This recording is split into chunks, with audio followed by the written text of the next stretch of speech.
कभी ना कभी आपको ऐसा लगा है क्या, जैसे कुछ ठीक नहीं है, जैसे कोई अनदेखी ताकतें खेल खेल रही हैं? हम इसे हर दिन देखते हैं। गूगल, एप्पल, amazon और फेसबुक जैसी बड़ी बड़ी कॉरपोरेशंस हर जगह हैं। उनके पास बहुत पावर है। उन्हें हमारे सीक्रेट्स पता है। लेकिन क्या हो अगर ये कॉरपोरेशन सिर्फ कठपुतली हो, पर्दे के पीछे कुछ और खतरनाक छिपा हो? लोग इल्यूमिनाटी के बारे में फुसफुसाते हैं। एक सीक्रेट सोसाइटी, पावर को कंट्रोल करने वाली, गवर्नमेंट्स और इकोनॉमीज को कंट्रोल करने वाली। कुछ लोगों का मानना है कि ये शैडोवी ग्रुप इन मेगा कॉरपोरेशंस को कंट्रोल करता है, उनका यूज करके हम सभी को मैनिपुलेट करता है। क्या ये सिर्फ पैरानोया है, या हम कुछ असली की झलक देख रहे हैं, कुछ भयानक? इन कंस्पिरेसीज के बीच सफर में मेरे साथ जुड़ें। हम एविडेंस एक्सप्लोर करेंगे, आर्ग्यूमेंट्स को तौलेंगे, और आप खुद डिसाइड कर पाएंगे क्या हम सचमुच कंट्रोल में हैं या हम एक बहुत बड़े खेल के मोहरे हैं। इल्यूमिनाती नाम सुनते ही रूह कांप जाती है। पर यह सब शुरू कहां से हुआ? कंस्पिरेसी को समझने के लिए हमें टाइम में वापस जाना होगा। 1776 में बवेरिया, जर्मनी, एडम वेइसहाउप्ट नाम के एक आदमी ने एक सीक्रेट सोसाइटी बनाई, the order of the illuminati. उनका गोल सुपरस्टिशन और रिलीजियस इन्फ्लुएंस का विरोध करना, रीजन और एनलाइटनमेंट को बढ़ावा देना। कुछ लोग कहेंगे एक नेक काम, लेकिन जल्द ही सबवर्सिव एक्टिविटीज की फुसफुसाहट फैल गई। सीक्रेट प्लॉट्स और हिडन एजेंडाज के दावे। बवेरियन गवर्नमेंट ने 1785 में इल्यूमिनाटी को बंद कर दिया, या उन्हें ऐसा लगा था। कुछ का मानना है कि इल्यूमिनाटी बस अंडरग्राउंड चले गए, शैडोज में, और मजबूत होते गए। सदियों से उनका इन्फ्लुएंस बढ़ता गया। उनका अल्टीमेट गोल एक न्यू वर्ल्ड ऑर्डर स्थापित करना। आज कंस्पिरेसी थियोरिस्ट हर जगह इल्यूमिनाटी को देखते हैं, पॉलिटिक्स में, फाइनेंस में, मीडिया में, और हाँ, पावरफुल टेक कंपनीज के राइज में भी। लेकिन क्या यह सचमुच सदियों पुरानी सीक्रेट सोसाइटी का काम है, या हम अपने डर को किसी ऐसी चीज पर थोप रहे हैं जो इतनी सिनिस्टर नहीं है? अपने आसपास देखो, सिंबल्स हर जगह हैं, और उनके पास पावर है। वो एक ही इमेज में कॉम्प्लेक्स आइडियाज को कन्वे कर सकते हैं, इमोशंस को इवोक कर सकते हैं, हमारे बिहेवियर को कंट्रोल भी कर सकते हैं। कंस्पिरेसी थियोरिस्ट्स का मानना है कि इल्यूमिनेटी इस पावर को समझते हैं, और वो इसका यूज हमें मैनिपुलेट करने के लिए करते हैं। वो हर जगह इल्यूमिनेटी सिंबलिज्म देखने का दावा करते हैं, कॉर्पोरेट लोगोस में, म्यूजिक वीडियोस में, यहां तक कि बच्चों के कार्टून्स में भी।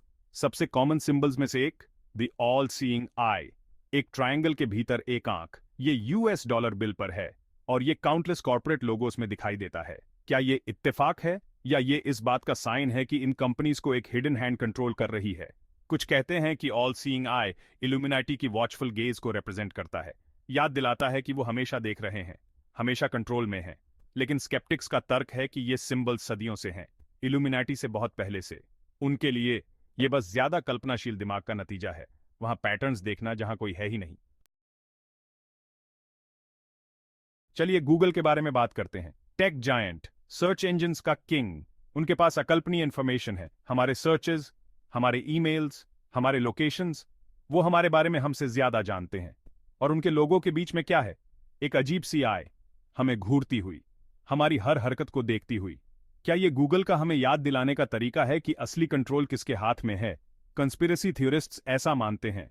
उनका दावा है कि गूगल इल्यूमिनेटी के वर्ल्ड डोमिनेशन के प्लान में एक की प्लेयर है, हमारे हर कदम को ट्रैक करने के लिए अपने वास्ट रिसोर्सेज का यूज करना, इंफॉर्मेशन के फ्लो को कंट्रोल करना, हमारे थॉट्स और बिलीफ्स को शेप देना। लेकिन क्या गूगल सचमुच ईविल है, या वो बस एक बिजनेस है? सर्विस प्रोवाइड करने की कोशिश कर रहे हैं, प्रॉफिट कमाने की कोशिश कर रहे हैं? ये एक ऐसा सवाल है जो हमें खुद से पूछने की जरूरत है, क्योंकि इसका जवाब हमारी फ्रीडम का फ्यूचर तय कर सकता है। सेक्शन 5, तरक्की की कीमत। क्या हमने सहूलियत के लिए आजादी कुर्बान कर दी है? हम अभूतपूर्व टेक्नोलॉजिकल एडवांसमेंट के युग में रहते हैं। Smartphones, social media, artificial intelligence, इन इनोवेशंस ने हमारी जिंदगी को आसान और ज्यादा कनेक्टेड बनाया है। लेकिन किस कीमत पर? क्या हमने अपनी फ्रीडम को कन्वीनियंस के लिए ट्रेड कर दिया है, अपनी प्राइवेसी को कनेक्शन के लिए? कंस्पिरेसी थियोरिस्ट्स का मानना है कि इसका जवाब है हाँ। उनका तर्क है कि ये टेक्नोलॉजीज कंट्रोल के टूल्स हैं, जिन्हें हमारी हर हरकत पर नजर रखने, हमारे बिहेवियर को प्रिडिक्ट करने, हमारी डिजायर्स को मैनिपुलेट करने के लिए डिजाइन किया गया है। और इन सबके पीछे कौन है? बेशक इल्यूमिनेटी, गूगल, एप्पल, और फेसबुक जैसी कॉरपोरेशंस का यूज करके हम सभी को गुलाम बनाने के लिए। वो प्राइवेसी के इरोजन, सर्वेलेंस के राइज, समाज के बढ़ाते पोलराइजेशन की ओर इशारा करते हैं।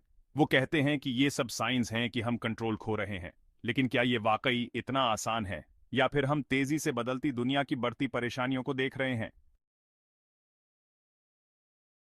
अमेजॉन का साम्राज्य ऑनलाइन बुक स्टोर से ग्लोबल डोमिनेशन तक। अमेजॉन के शुरुआती दिनों के बारे में सोचें। एक साधारण सी ऑनलाइन बुक स्टोर जो कन्वीनियंस और कम दामों की पेशकश करती थी। कौन प्रिडिक्ट कर सकता था कि वो आज जो कुछ भी हैं वो बन जाएंगे?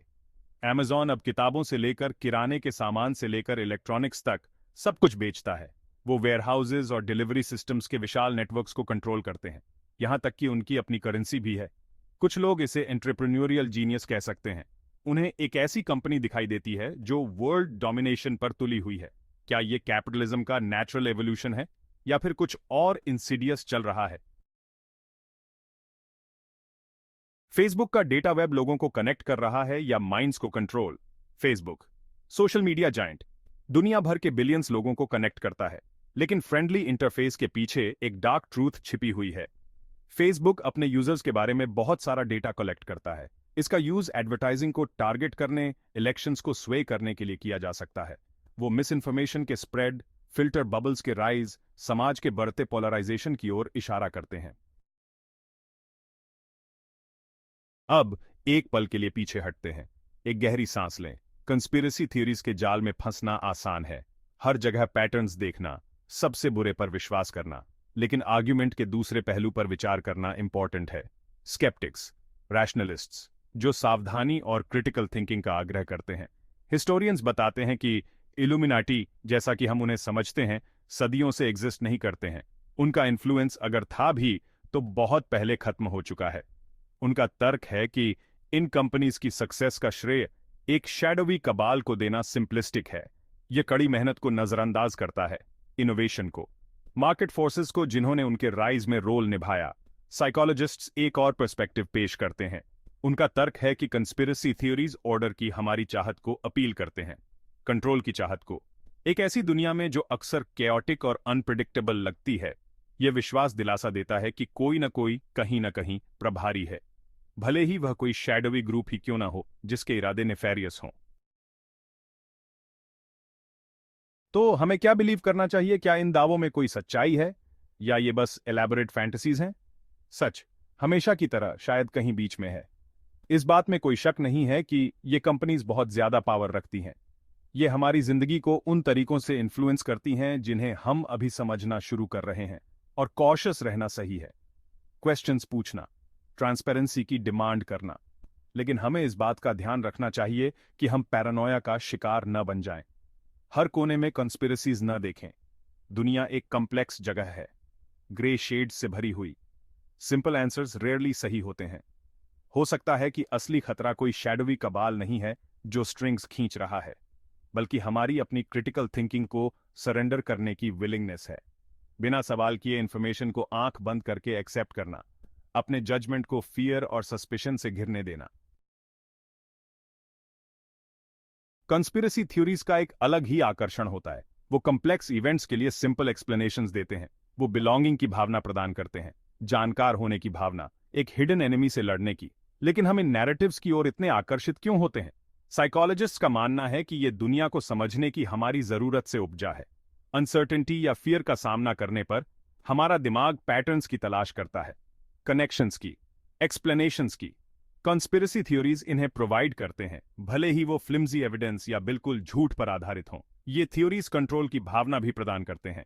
इवेंट्स को कंट्रोल करने वाले एक हिडन हैंड पर विश्वास करके हम खुद को कन्विंस कर सकते हैं कि हम केवल चांस या सर्कमस्टेंस के शिकार नहीं हैं। कोई प्लान है, कोई पर्पस है, भले ही वह प्लान सिनिस्टर ही क्यों ना हो। हम इंफॉर्मेशन से सराबोर दुनिया में रहते हैं, मैसेजेस से बॉम्बार्डेड, एल्गोरिदम से मैनिपुलेटेड। ओवरवेल्म्ड महसूस करना आसान है, पावरलेस। लेकिन हम हेल्पलेस नहीं हैं। हम क्रिटिकल थिंकर्स बनना चूज कर सकते हैं। हमें जो नैरेटिव्स दिए जा रहे हैं उन पर क्वेश्चन कर सकते हैं, डाइवर्स पर्सपेक्टिव्स की तलाश कर सकते हैं। हम उन कॉरपोरेशन से ट्रांसपेरेंसी की डिमांड कर सकते हैं जिनके पास इतनी पावर है। हम इंडिपेंडेंट जर्नलिज्म को सपोर्ट कर सकते हैं। हम अलग व्यूज रखने वालों के साथ रिस्पेक्टफुल डायलॉग कर सकते हैं। फ्रीडम का फ्यूचर इस कॉम्प्लेक्स लैंडस्केप में आगे बढ़ने की हमारी क्षमता पर निर्भर करता है।